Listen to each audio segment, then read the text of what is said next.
இறைவனாகிய சிவபெருமானால் ஆட்கொள்ளப்பட்டு சிவன் தொண்டுக்கே தன்னை அர்ப்பணித்துக் கொண்டவர்கள்தான் இந்த நாயன்மார்கள். அந்த வகையில் இன்றைக்கு நாம் கண்ணப்பநாயனார் பற்றி இன்று தெரிந்து கொள்வோம். பக்தியின் திருவுருவமாக விளங்கியவர்தான் கண்ணப்பநாயனார். இவர் முற்பிறவியில் அர்ஜுனனாக இருந்தார். அர்ஜுனன் மிகப்பெரிய சிவபக்தனாக இருந்தார். மகாபாரத போரில் தன்னுடைய மகனான அபிமன்யுவை கொன்றவர்களை கொல்லாமல் விடமாட்டேன் என்று சொல்லிக் கொண்டு உணவும் உண்ணாமல் சிவபூஜையும் செய்யாமல் கண்ணபிரான் கூட கைலாயத்திற்கு சென்றார். சிவபெருமானிடம் வரம் கேட்பதற்காக செல்கிறார்.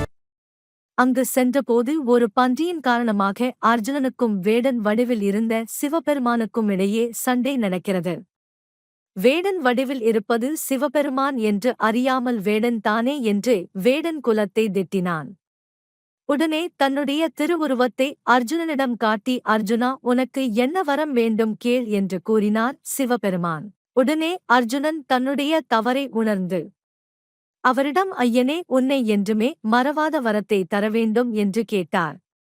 ஆனால் வரம் வாங்க வந்ததே தன்னுடைய மகனை கொண்டவர்களை கொல்ல பாசவதகனி வாங்க வந்தவர். அவ்வாறு கேட்காமல், ஐயனே, எனக்கு இடையறாத பக்தியை தரவேண்டும் என்று கேட்டுவிட்டார். ஆனால் நீ என்னை திட்டினாயே வேடன் என்று.